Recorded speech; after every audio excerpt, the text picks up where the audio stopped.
Okoman Radio 97.1. Station Radio Man Kenya, Okoman Radio 97.1. Hey. Sikanye wakunye, Jordan are you dead? Boys are you ready?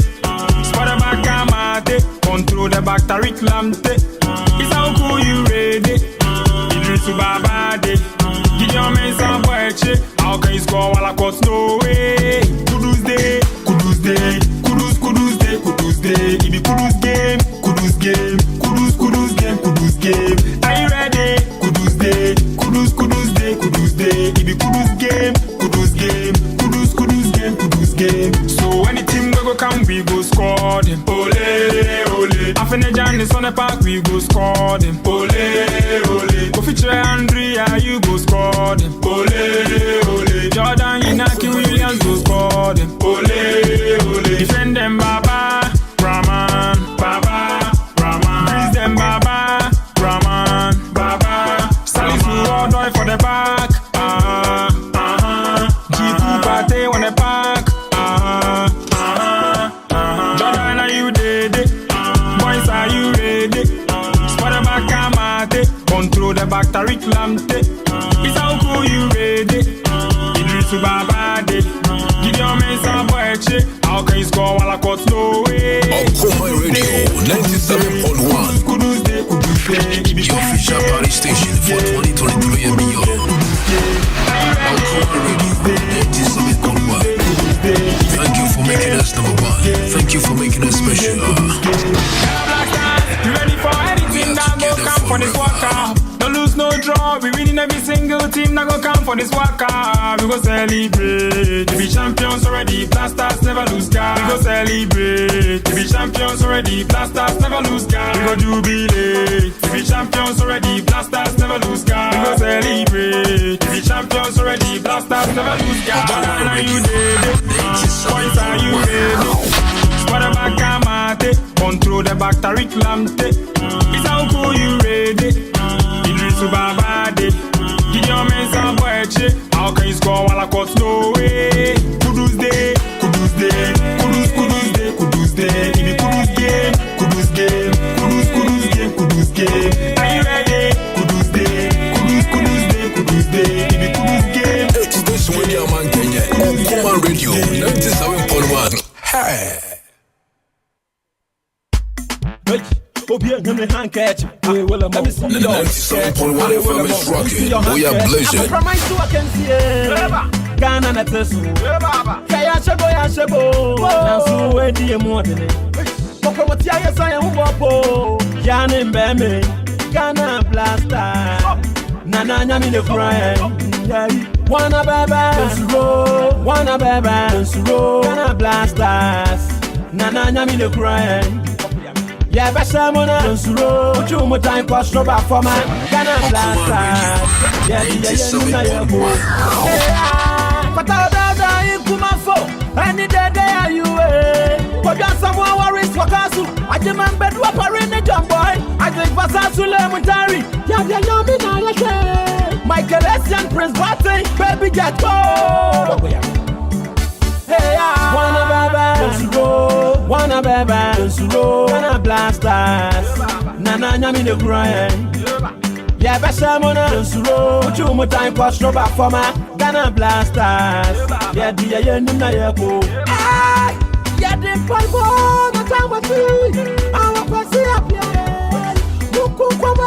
Station Radio Man Kenya, Okoman Radio 97.1. Ghana might have a Musuro, Ghana Mandamo.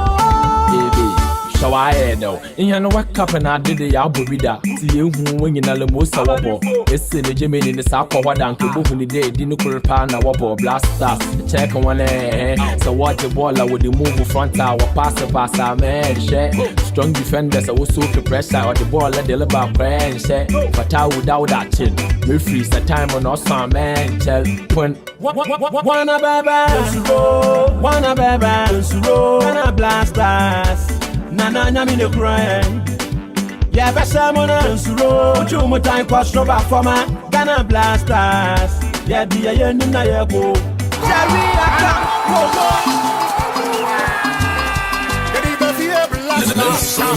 FM is rocking. Oh, yeah, blaze it. By fire, by force, copy it. I feel you, I feel you.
Okoman 97.1 and Opensia Tenase.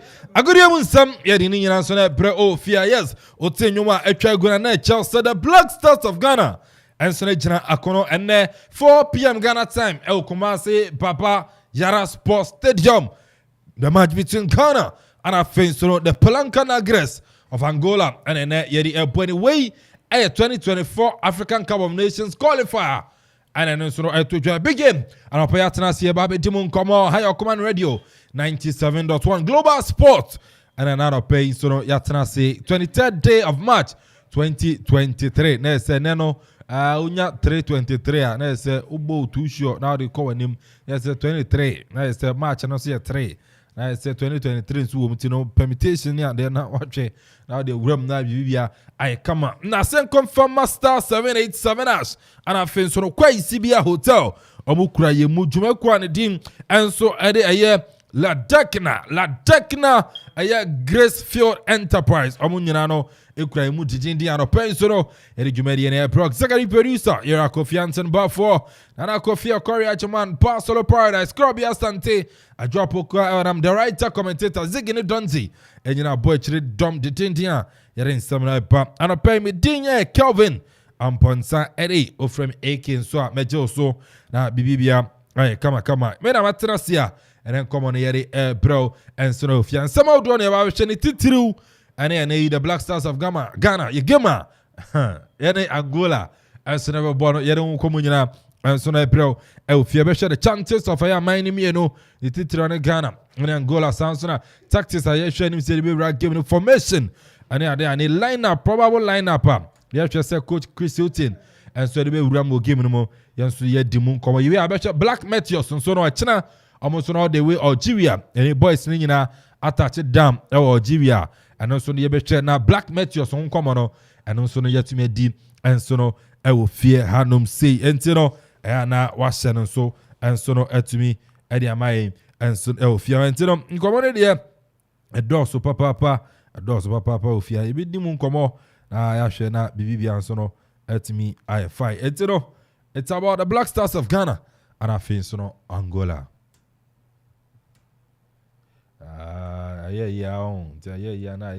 just say the fan is na bibi anso no etimi I come and zero no de memfi no no solo mama solo akwaba na yemedi nko solo be say bi fine eke bibi aboko pa hoden ni wo mu oba de adom yete ase divine selection ni na ewo mu kama nti ya transe anopai ye ba be di dwuma no na obia so ahu ne ekoso e wo Black Stars camp and afi preview no ye de beba na ye ne Angola head to head Angola for chances omo wo game we Ghana for so there ye wo game we ni na ye de beba na obia hu se ne a ne ma de go ti ye de fight eke ya ba ne de ne ya ba tani Akropong bi kwa kan ye wo Egypt no ya ba no ne ya ba enti eno a ya so ye ya ba wa ha ne de ya ba papa mo boni mo se ne tie bia no ya ba ye ba be di nkomo no e de amatie fo so so bibia boko ho ye o Nyankopon tom bibia ye kama okay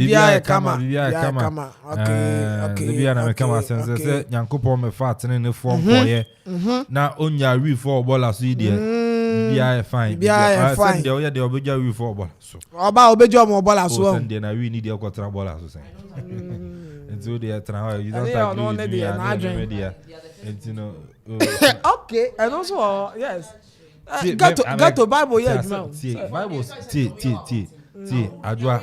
adwa t nka so mo ya bone adwa no kra u fa ntu mo me say on de me fa ntu me say you want me fa atene ne fo ono ano kan na so ba be fa atene ne fo oh me come asem we got na ball as well we atene ni so na o ye dey asan na we dey ajeje omo me njeje obi aye me come asem omo ye bibiri na ye me now oba ghetto guys omo ye good mo oh no I love them omo ye good information be up no ko ghetto a obenya and it doesn't mean so much one say be mu ya the meaning of ghetto no na yenti ase omo ye good on the Africa your perception no perception me ka ball so for omo nti no ko tra ball so dey awa wasem but omo ghetto there I love the ghetto omo ye good I love the ghetto omo ye good papa nti no bibia kama ajo say bibia fa me ma akwa avansa na solo de yetu say bibia fa ya feel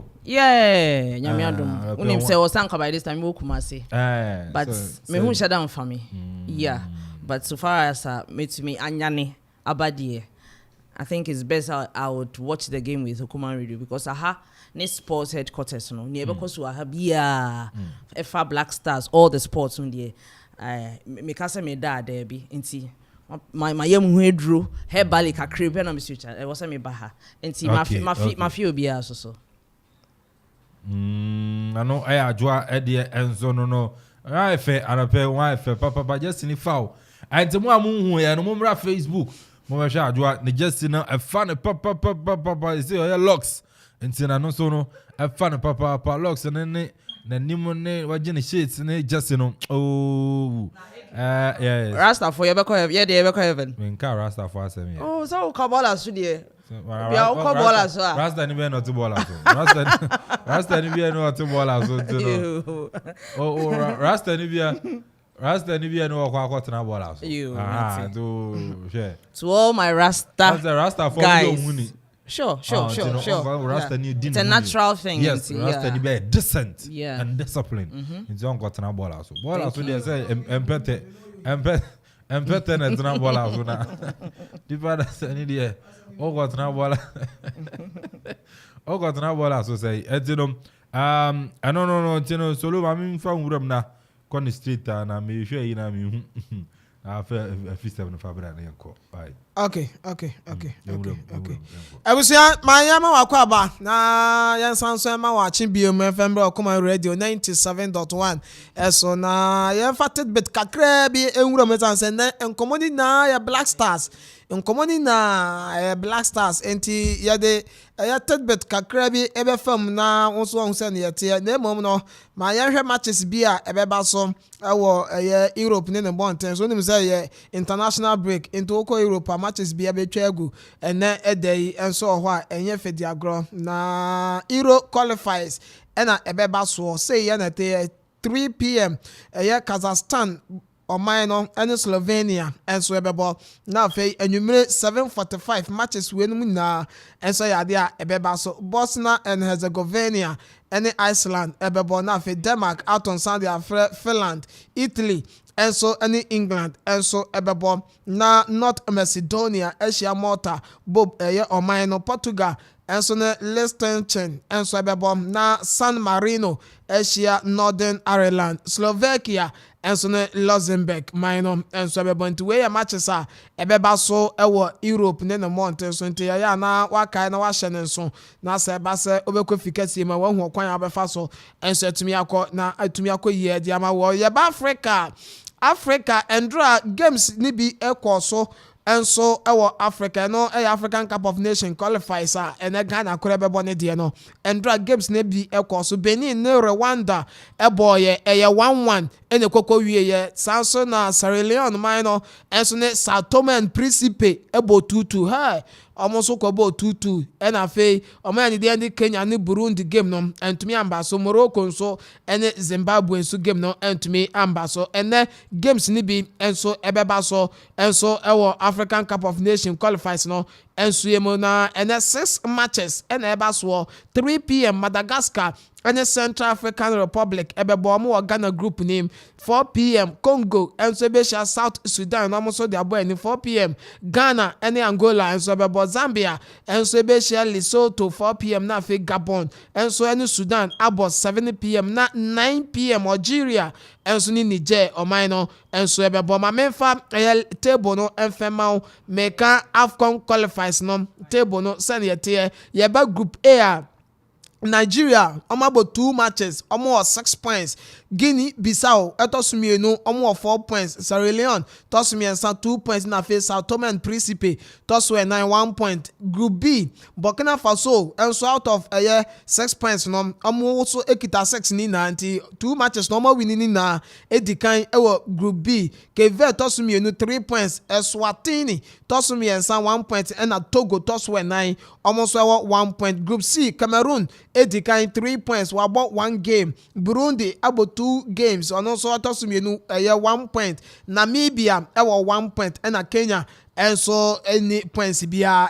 Kenya there 1 ball and so honomon and after Group D no Ethiopia edikan 3 points Malawi tosumienu 3 points Guinea tosu emiensa our 3 points and after Egypt etosu 9 and so 3 points enti oko Group D 2 matches obia agbono obia win baako elusu baako and so Group E Ghana dikan out of 6 points no there were 4 points Angola tosumienu 4 points Central African Republic tosumiensa almost 1 point nei omone Madagascar minor na airball and afi Madagascar tosu 9 also 1 point Group F Algeria decline 6 points Niger tosumienu 2 Tanzania tosu emiensa 1 Uganda tosu 9 1 point and amuso ekito Group G Mali also decline 6 points Congo tosumienu 3 Gambia tosumiensa 3 and South Sudan tosu 9 only points bia Group H no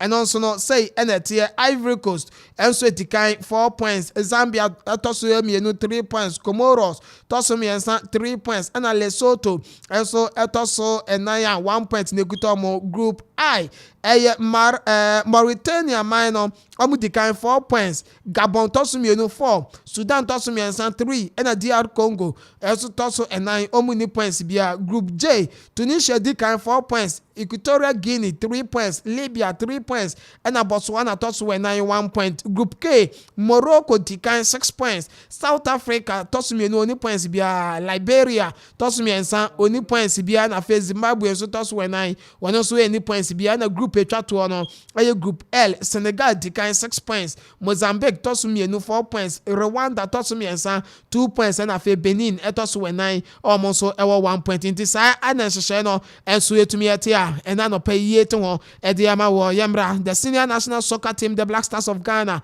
enso akache omuguso ya ahusiesie ede ye twen game a eba so nyame adoma ene awia 4 pm ewo Kumasi Babanyara Sports Stadium ehonom ena sa game no enso eba so na Andra coach Ekresoten Asia and some trafo ni omo edi nkomo ede nsama horo de ton some trafo anim ede fa game no enso ho ye bisa no ede ye fa ni goalkeepers no hwan ene be ye ni number 1 nyame adoma ene game no emu ana so goalkeeper de se kasa wo ye best goalkeeper ni na wo clean sheet a wo be keep enso go position o ye goalkeepers ni miensa oton sa from according to no omu na modemo no enso ade a etumi ekonkan enso ewo ho enti ye ba ade ono so no ni anemodemo no ebekọ yie no ono bechu so no se omran bejinam entoto nioma enfema the senior national soccer team ti ono oni number 1 goalkeeper nemom so oya line up na ni obechu so no se won bedamu no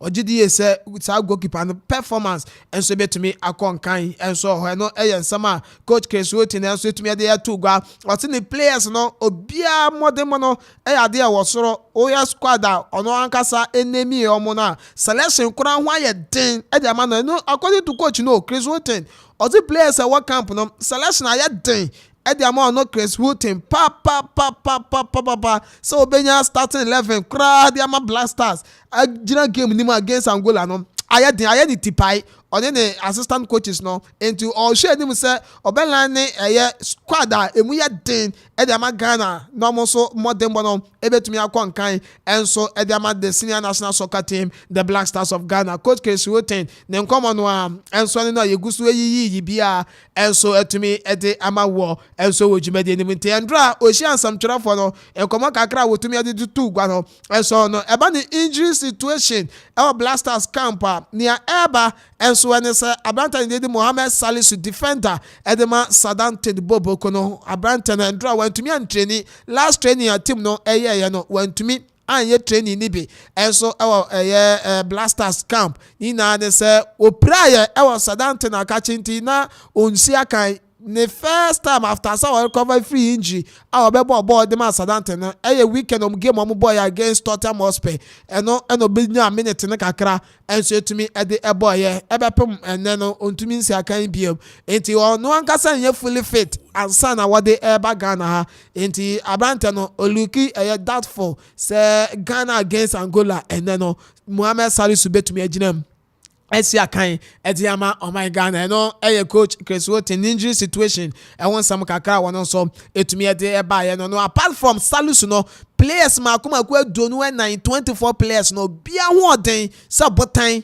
obi abetumi agirem enso etumi ameki Black Stars enso amaniom etumi akonkan Ediama yenti enkoma every Black Stars akache de eba enso ene no odi wani chemo enso Uganda for na akache bra Facebook na yendi nkomo no enso efema Okoma radio 97.1 nkomo ni na yedini na no etwagu enso ho na oko Uganda nso a Andra day beye enumire de so beye 830 to 850 mu ho ono mu kota che down enso wo Kumasi na nanka obi a hwe nim se Uganda for be do Ghana around 10 am Andra na omaba Kumasi na fe omaba jojo omoboa nanka beye 4 to 5 6 pm no omakoye training ewo Agropama no so na omoye omadwen se ometu straight ababe pm enso ewo Kumasi from Angola to Kumasi almost plane no de eba no na say impedifo say plane so Kumasi airport no so enya dia ebetumi afa sa plane enti ya ma straight to Kumasi na mom kosi ye ewo eye Accra ansana yesan Angola team no Angola team no ansana yesan fly wom eba Kumasi ena omo so eba ya endra anadwo be ye 8 to 9 ena omba ye ebedu Kumasi enti ama anko ye training kura enso wo Akropong so a ye hotel a Black Stars ewo no Palancas Angola ewa no mo so makwada baby a Black Stars enso akwada ye no Lancaster Hotel ewo eye Kumasi no ewa na mo so amukọ ya into the Black Stars na enso hotel room back na me di see under 23 for no enso ebetu ne Akropong wo Algeria watchana na mo so mo ne Algeria for enso bebo ne ya U23 AFCON no na squad na about 26 man squad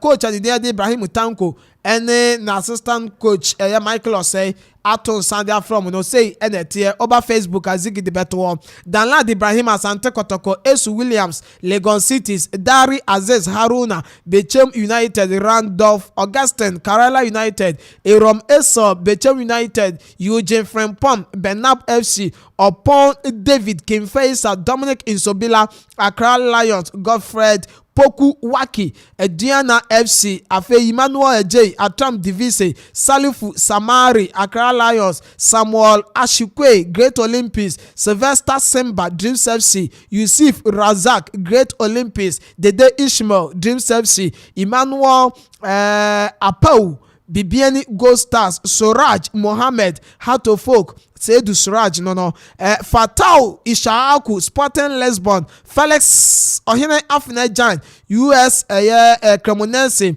and a free Banya FC Zurich Alex Opoku Safo our Aris FC and Zuberu Ibrahim formerly of Dreams FC Abranteno ono LC Academy FC G Donstoff Bobo Konan face Salem Adams and so was Cincinnati Emmanuel Esiam FC Basel Ernest Nuama FC Nordland and Emmanuel Yeboah Claude FC Bobo Konan 26 man squad and a coach in the Euram and so Algeria Nemom and come dear children Felix or Hina Finajan Yaton Sade Frano wa call it watani call up and down sir yadia obeba no abejinem esia kan the black metals of Ghana Felix Ohina Finajan wamba friend aye friend no ono so say onya kwa want to member Black Stars man friend amanan kwa World Cup under 20 no pe according yes I know come but me na me dey show enti uti wo fia enkoka access na oka me na me dey show enti Felix Ohina Finajan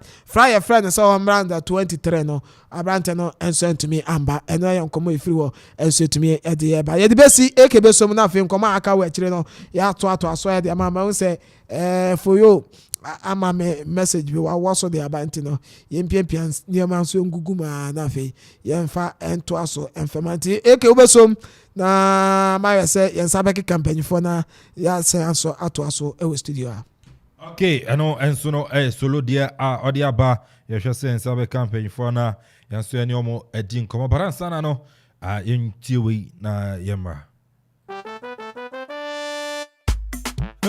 Obi and him handkerchief. Let me see your kerchief. Into your handkerchief. I promise you I can see it.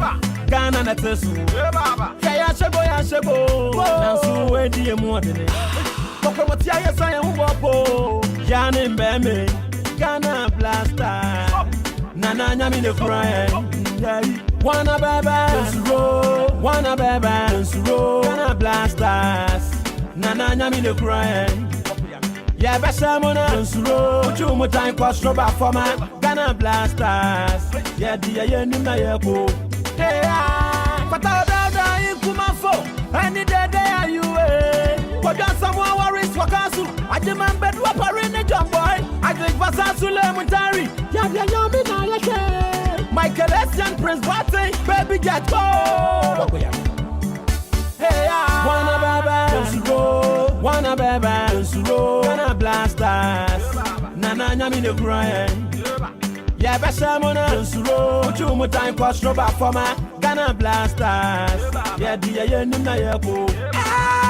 Yeah, the All right, into the Bobby didn't come out here still on the Ghana Black Stars the Angola game at 4 p.m. And also the 2 year Shannon so say you better answer now things at the live commentary at the abroad you made so 3:30 near the pre-match discussions and so about 4 p.m. live commentary so to mum ha you just say we come man so now any reporter Kumasi as in the didn't come be stand ne nyamati say Kumasi Baba Yara Sports Stadium na fin so no aboyemu na yato aso enso no atumi e de afiri wo enso no atumi de ama ewia na ahwese Nsabeka Express ni bi na omo so no going into the game no omo so atumi de omaje nche enso de aba for the meantime no adwoa ha solonso e wa ha amenko adwoa na mene adwoa eni enkomo enso no emfa gamer enso no eba so looking at the squad a coach ni free na appointment mu am say ya appoint coach adwoa nyanka no wasam ye an appointment and I think so the game itself chances of the Mbeka club chances of air countries teams in the Angola and Black Stars selection or share him say to me atujwa anyhow our coach say approach the game ajwa remember I think Mbeka Chris Hutton appointment let me start with Chris Hutton. Chris Hutton is not new to Black Stars. On one point in the say why in the preseason did that? And the preseason was with when only Omoko Katano. Until at least he's been with the team on him team, and he is and yes a new Wabia. He was assigned as a technical director, Tama Oko Katano. Into the ins and outs of Black Stars, players no so ni momo or wamanone, players on one money was stadium onimomu. And I think so it's just a build up on what they went to do Kata and to Chris Hutton there. I'm sure he would try and get it right this time. And coming to the game itself, Angola, says solo Angola no. As I was reading something that you said and show mosa, you said and you more and I almost training so Baba no. I'm saying you need to man shadan your training. Yes. Mr. Minchwa no mame kwa ma so na yenko fa reports no. E kuma sembra na yensu yehunia eko ewo ho. The writer commentator ewa hwalo so na yakona wa my reports e dey free kuma say Suba. Suba. Hello Suba. Hello writer. Okay. Say right and share that ente yanka ntino yanshena ensan enfriend bi na yan right ni nkomo enfriend free Kumasi Baba Yara when you say we wura stadium dada eno na ono no onunum ti am more 12 kana right there dia aduane be me ensan dada onum ti ana kodi wachi ana later osan kodi okono masana osna wi osan kodi fufu kan ho enti yanko Kumasi na yan right eni nkomo Suba Zuba Timinka. Okay. Say Super and Shada and Timinka sa. Super and Shada and Timinka sa antino. Yawashena. Yasa afraid be na. Zuba Timinka. Zuba so Timinka. Okay. Udem meton kababa partner. Edim. Fantastic. Aha, Kumasi to say boy mo and game no yahwe nim say Ebeba so Kumasi Baba Yara Sports Stadium. Boy, mu atmosphere no ati say Kumasi anope. Zuba na ve mayama Okoman 97.1 FM. Tiofoni akwaba. As usual, Kumasi any important and the big game Etoja 2023 Africa Cup of Nations qualified the Black Stars of Ghana and also Angola national team no airing time so now only say one gamer and no days and Black Stars enya konya to be holding the final training.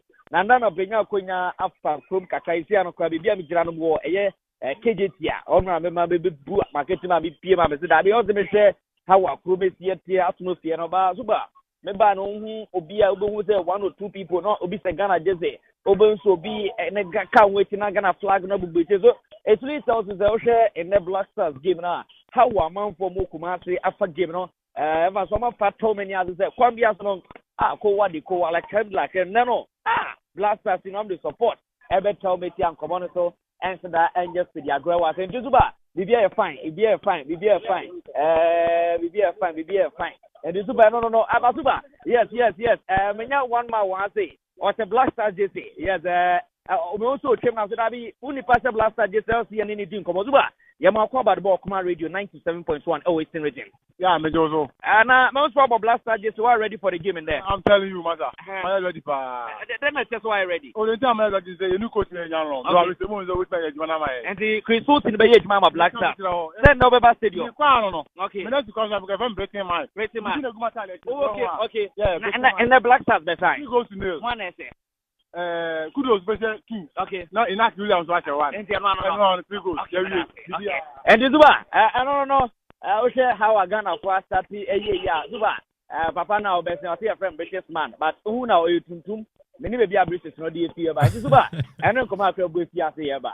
All right, I want my atmosphere. Anra na Congo for baby Angola for every do ye mo do ye no what to menya kwenya paintim no e send no ma hoboa enso sifatie. Super and Black Stars did their final training.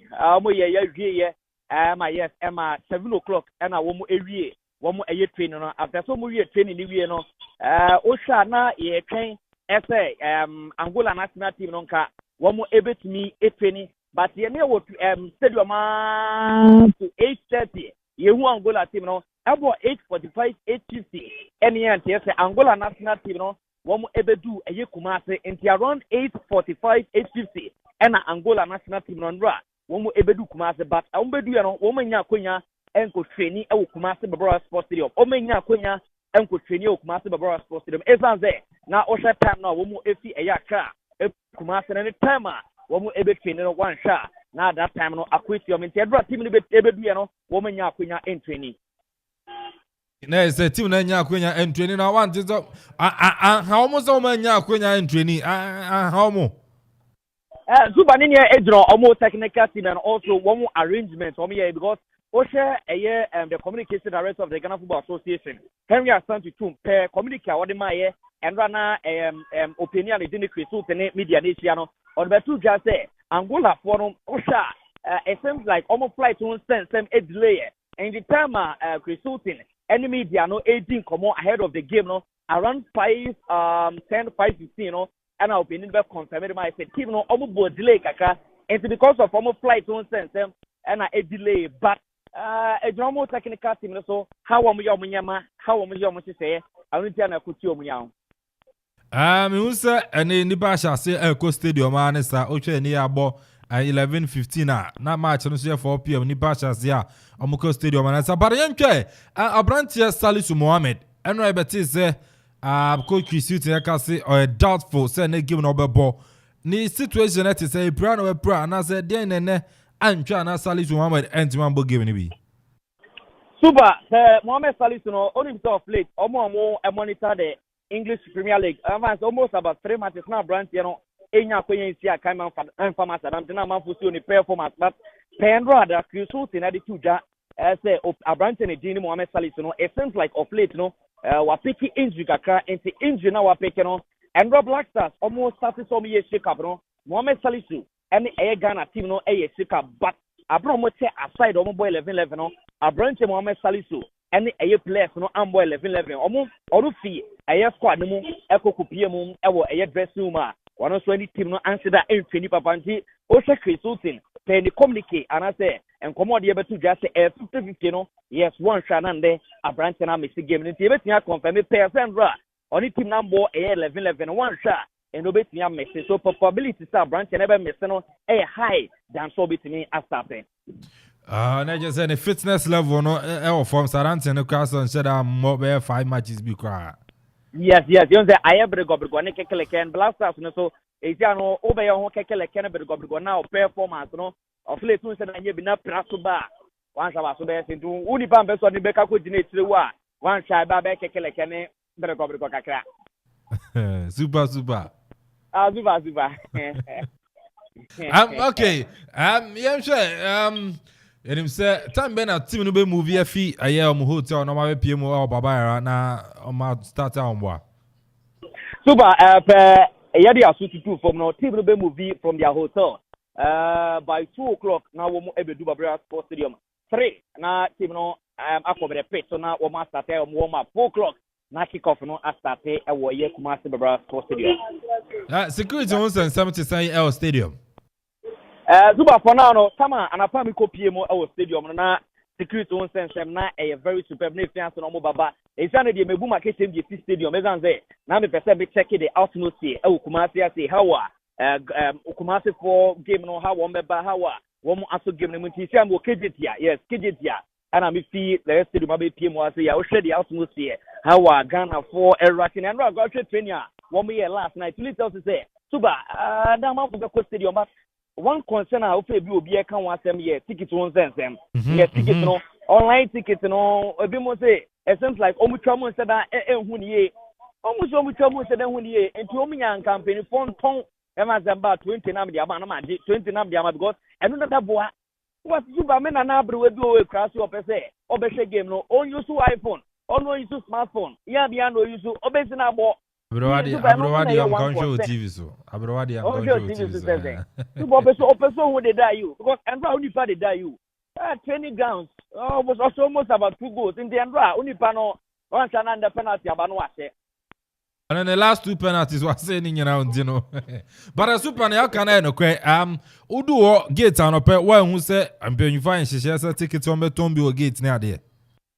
Super anapana me could do on the nyamenu kre making a casino is answer me corner papa by 6-7 I'm person be monitor but time me monitor na conform to me biane na one more so me nyama ban sarabe to me biane o mo to flag but as it stands now there chance na me bu market team the package ti akako pie mo no but me did say Tendra na empinifo ne bi di tu ja say o ma be ton ticket ni bi e wo hon mo nti ye hwe say sama me bu market team di ti asare akopie mo stadium no na bi dia so e kama. Okay, super. Wabo ejuma. Every time you ba ho na asa be fire report awdo aka na nam KJT the market no omugusu omusiesie anaze dada na eja no to mu no.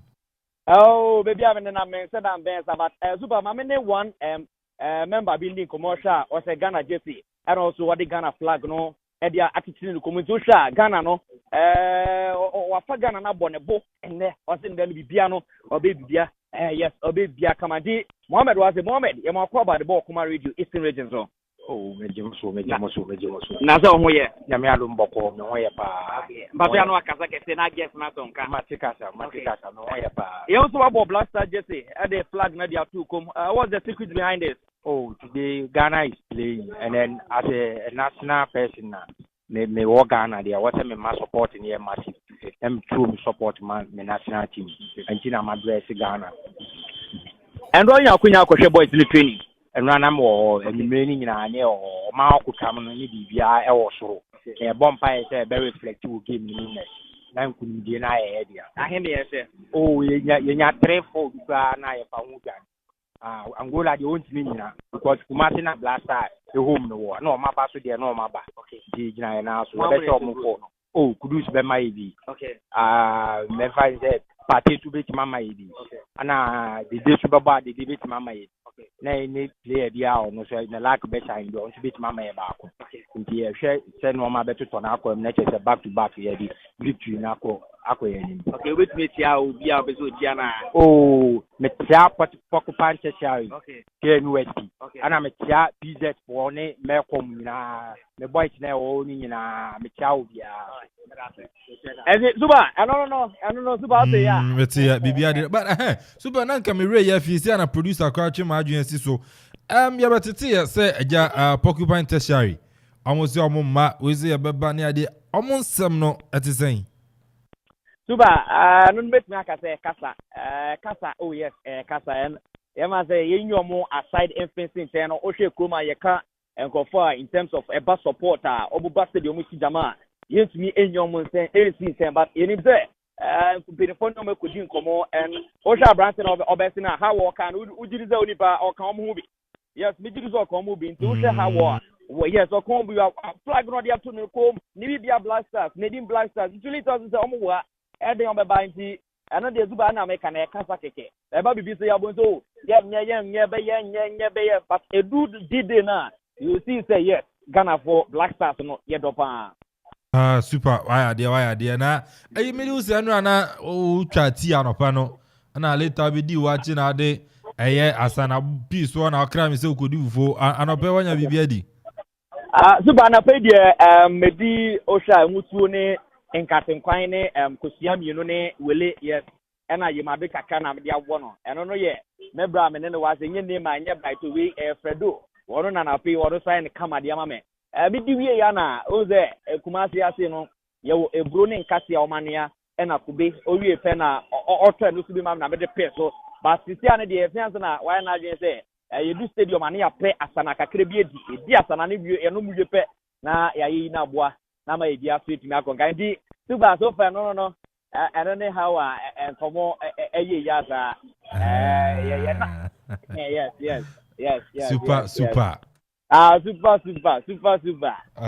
did gum na intense you know okay but boa on the bible kan ejane ho ma esi ba ko tetemudu nti o se da bi bedu a nya yehu ni abesinti eyade esi super okay wherever sina ba super na we refi I like you so the pande be hu different lineup yes then can come here because who do any fifa ma what tititi wo form say nya hwan na bebo who do any boa super I like you say be different lineup because Andra pe o show good training no me here na the two center back na o share for bi obi a possible lineup o ye na o ye Amate and also Mohamed Salisu but Mohamed Salisu and Raw we nya akonya anye training and from a Black Stars no partnership between Daniel Amate and Patrick Pozo we try na be partnership between Daniel Amate and Alessandro Diku center back the two center back and Raw Christus Nedmo ye and I be Dennis Renford the right back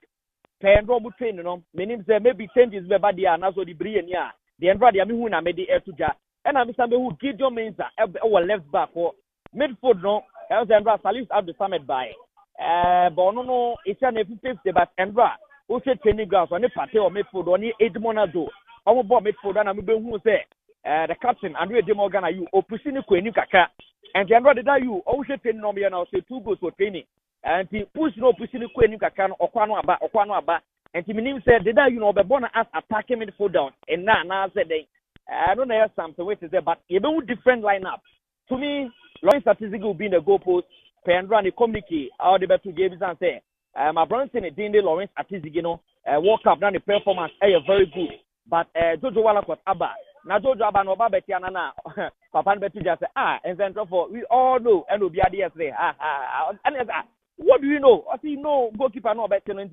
no the end of kind of Lawrence Atizigi na you be maintaining your goalpost mo na you be Daniel Amate Alessandro Diku Abranton Dennis Renford Doy Gideon Mensah Thomas Partey and Andre Demorgan are you Inaki Williams likely to start today Kudus Mohamed likely to play number 10 Kamal Din Suleimana Joseph Pinto Majid Asume Ububa Kubetinya started as an social performance are now a very superb Samanyo Sone performance no me na ordinary ball right wing one and Bra Samanyo right wing one and Bra and Zuba lineup no you be different lineup in the game no. Okay, super. I better ask Papa na here see na about 3:30 at Transia Sayaba. Now my report today 4 p.m. no as a live comment you know answer to Baba. All right, super mate.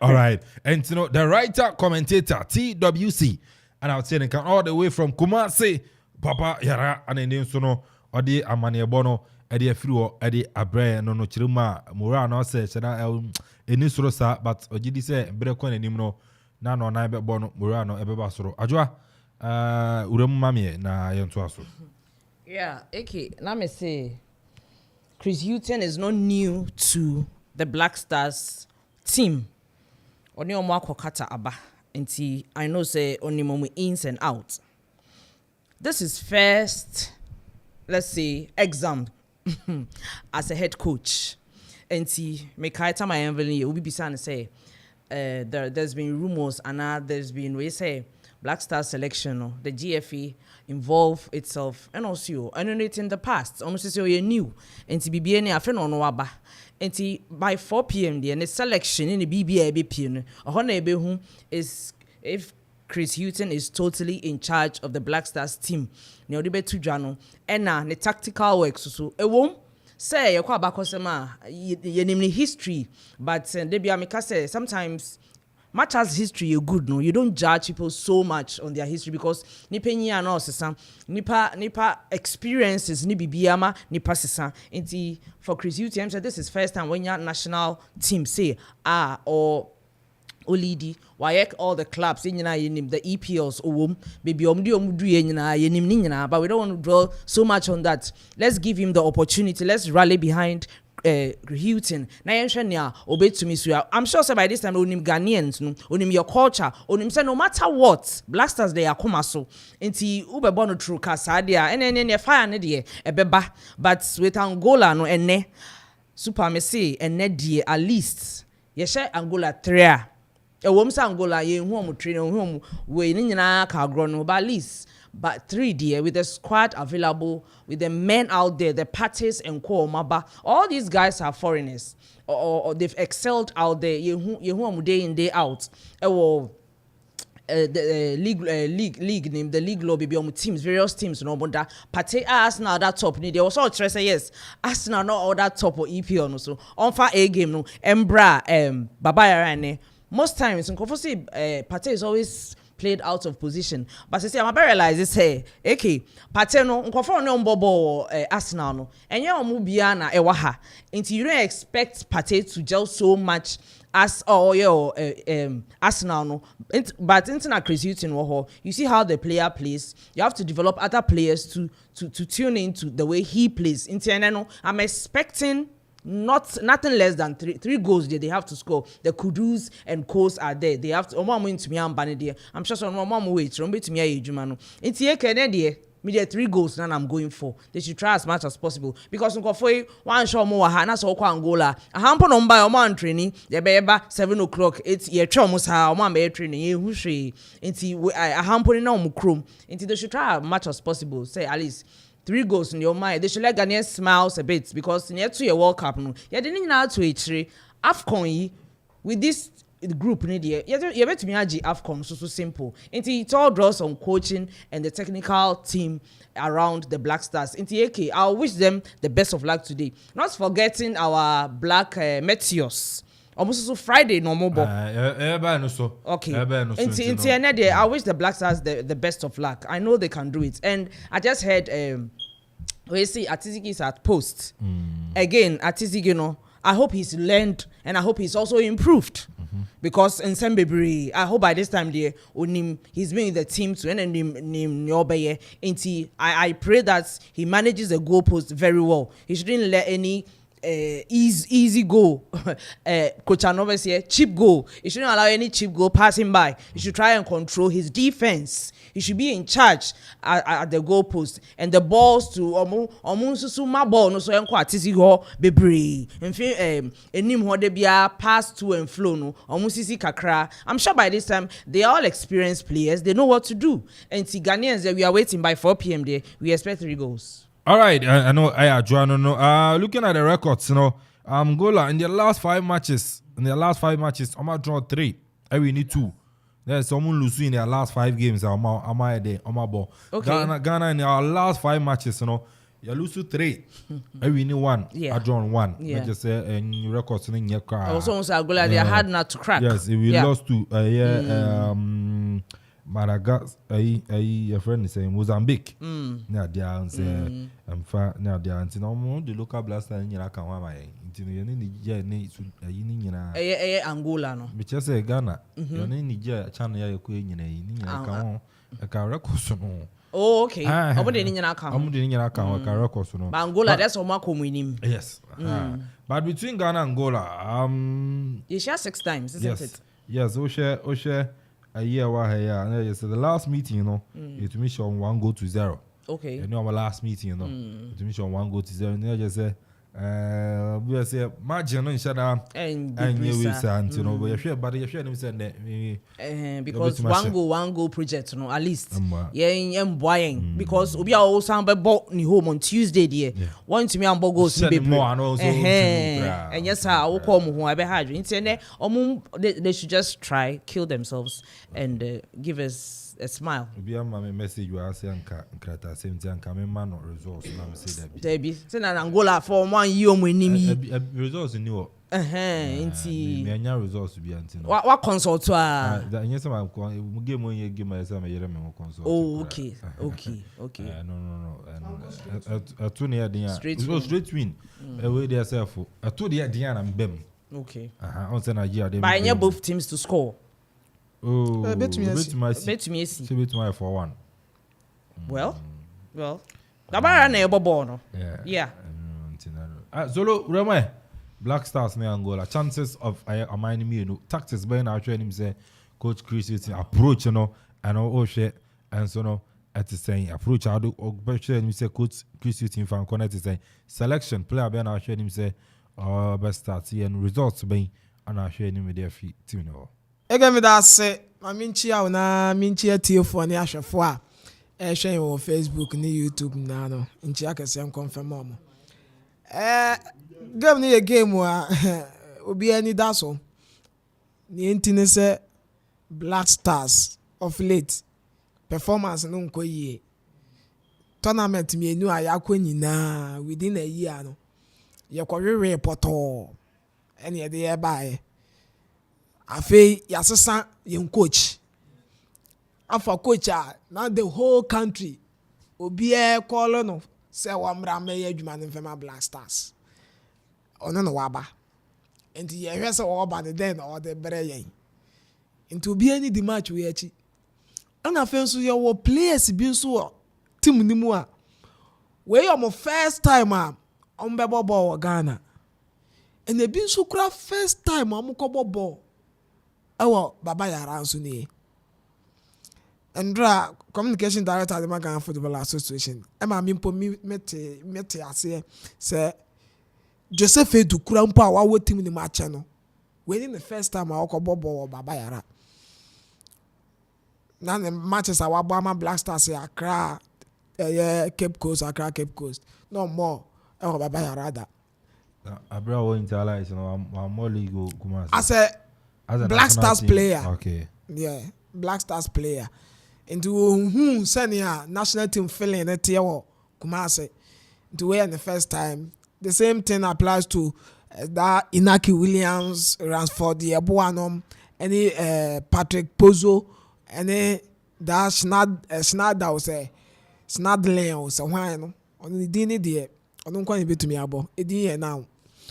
Ono omunumu na sa players we numu na no omo first time omo e ba bebo ewo baba yara enso enim enti Ghana fo na ehwe se na eba sen na beko ten na eba ewo Black Stars team nim Mohamed Salisu eba the first time oba Ghana bebo ball na ye Kumasi then o the eba enti support ne de beba supporters beko ni ebe me bia supporters no eso bete kakra no and say news na bantam say Mohamed Salisu ain't me more because ye hwe omo entry to Kumasi na from eho edi ewura mumpo ewo stadium no ye nya supporters no mo ye group omo edi banners edi support Salisu edi ba be share team no ekwan enti e bia no mo na betumi abubu o mabam kakra but we hope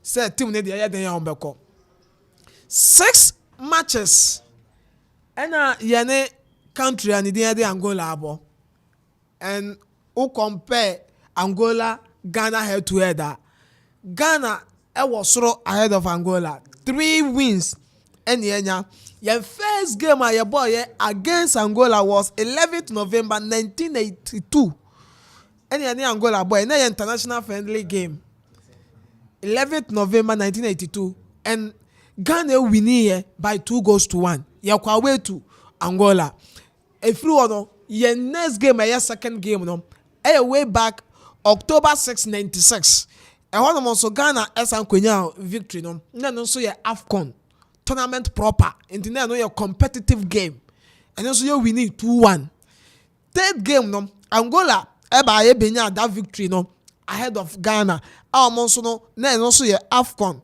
and also 97 and almost be winning 1-0 and a sound by 2004 friendly game, and a ball 1-1, and a sound by 2009, a year, and also no AFCON, and then also Ghana, and I say no friendly game near about 0-0 in 2010. Ghana be winning 1-0, and Osha Yane Angola for Nasi New Mushia, a 1-goal margin, and a them, and the Omo per prediction. No, so Obagwa Kocha bet na ya 6 times a Ghana ni Angola ni nano 3 friendly matches 3 AFCON ni nano 1-goal margin and them a 2-1 2-1 1-0 1-1 0-0 baako enso na aba enya dia scholar no akọ more than 2 enso ewo ye ni Angola for games mu, but this time around we hope say anye bia no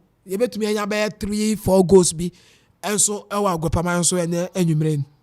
Ghana winning 3 times, a draw 2, a lose 1-2 Angola, and head to head there Angola for no ye wasoro e de say won, but oba Angola team ni ma eke adie bi wo ho no ma e favor omo ye hwe form guide national teams na nkasa ye senior national teams no ye yi chan de ni si nche ye the senior national teams na nkasa ye adwuma form guide. In terms of form guide, 6 last games I will be abono Angola performance no was so we winning 2, a draw 3, a lose just a game, and we Ghana then you winning 2 and draw be and you lose 4. Your last 6 games World Cup no dey ni na keka ho so yet to me lose nti se ba no form guide pa Angola you lose matches do at the same one, but ni e ma Ghana so wa pa han ne say ye bo Kumase Kumase ne ye bo game no, and Kumase na ye bo game no dey supporters ne beba in their numbers ebeba be support obie ni mo hwe kura no. Ghana against Nigeria 1 year ni o last year match set ahin ye boy enti memfa ni 1 year ni enye ko boy ye wo ho, and omo performance no supporters no performance boy ye ma yanhye go there, but ye nya results ekɔwi akire no e favor Ghana etumi ye de ye qualify for World Cup no, enti baba yara no e favor yen, but eke yen adwuma kakra wa Angola team no. Angola eba and omo kita 4 top strikers bi omo team nim. Say players no on the day bibia ko ye de mo omo a on betumi ha Ghana. One striker Helder Costa, a striker bia enim ho no mo no o man that space, o man opportunity no a obetumi apana show o nimbo ne bo eba no say yen cutting and free wings and femra ono abetumi ayadwuma no enso etumi ade ama no ho ento ono so ye player bia no ho pa afi Jacinto Mondo Dala dodo na friend Gelson e wa Angola kromu ho ono so another striker wono de enim ho no ba bi obebo sanya ya kan say Kudus enso tumi ebo ya nim ho ba bia eba no left wing, right wing, eba no center forward, eba no offensive role no ni no obebo no. The same thing na Gelson no so te into ano so janu obe dribble obetumi ahaw eba no so operating from wings or katina ehu ne performance ade e konkan ade e ma Angola national team no. Out of 32 games our body ama the national team Angola no was 14 goals and ade amamu enti ne modern no wasoro, and this season the club will see akan Awakara 10 goals 2 assists out of 13 games. So such a striker bar about 13 games ama 10 goals ade ama the club side ono eba na oba be lead wo opponent in attack I was so how and who etie into ano so eba no ayade a ehu enso eho. And another striker one also no Angola for hwe anim say omde ne be ya adwuma no Mambululu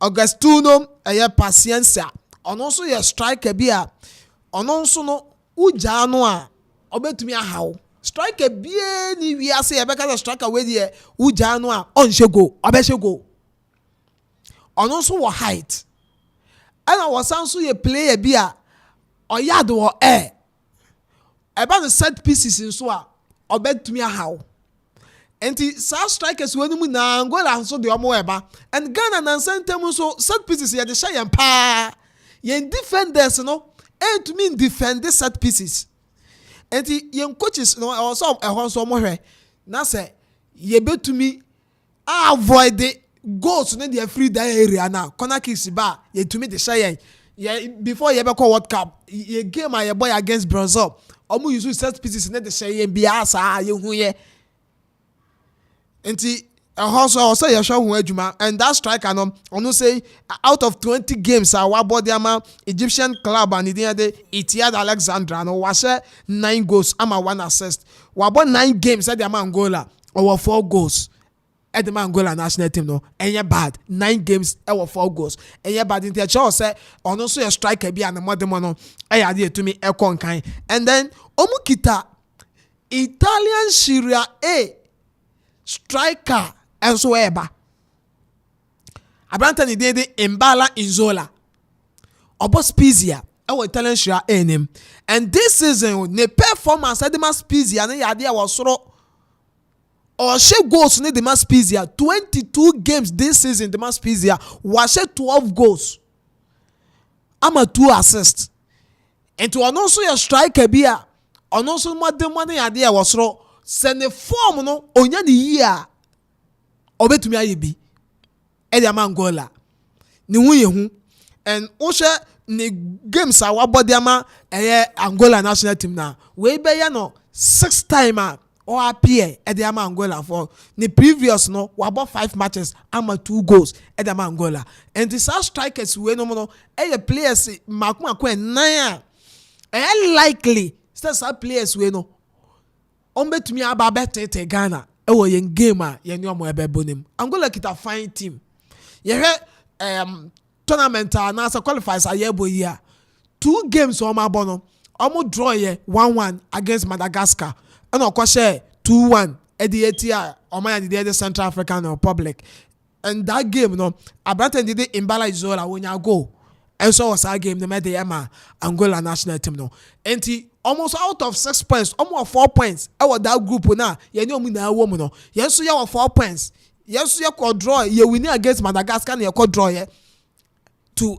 Central African Republic ɔmo a yɛkɔ draw to ɔmo no ɔmo hyɛ wɔm ɛna ɔmo a ɔmo nso hyɛ ɔmo no yɛn nso yɛ draw to saa nkorɔfoɔ no nti ɛyɛ adeɛ a game no ɛnyɛ easy da saa but adeɛ baako nso a ɛyɛ da wɔ Black Stars team no ho nie and now make can say we were say wohwe efiti 2006 ye be qualify akwa your first World Cup e de ba be do time Ghana be hosted can 2008 e wo krom ha e de be mu be do even 2015 kura na ye call AFCON final Ivory Coast Jeffrey Yensem no na Black Stars e kita players are week in week out some players no a minute ebo ewo mu previous you can say omo clubs are omusi akan wom minute bia omunya bibo week bia no omu jam performing to ko Juventus a anye bia no obehu se abranta ni de Kwadwo Asamoah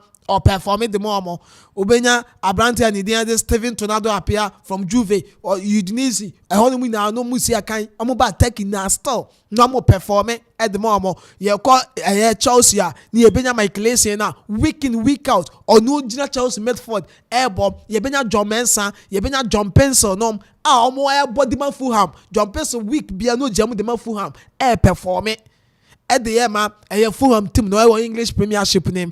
Yebenya Hansadu Sape, almo performing anti some players no, yes, ye the almost yes squad down Black Stars and then Eboa, Sulu Ali Muntari, Numini, Ewa Medford no.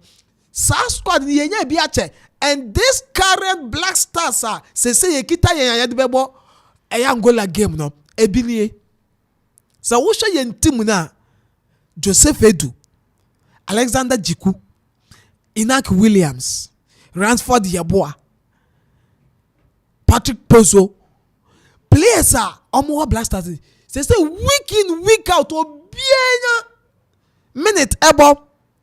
and you one start young farmer in the club okura of a bench ba ebebo and you players no nya minutes say you players no obia bobi e won the club wo Dennis Odoi ebo ye kwanda leja ye benya midfielder here won so aba niwa oba be perform e dey ama ye ono so ni money ade a etumi ekon kan ye benya abranta ni Adoa ono so Edwin Adoa ono so perform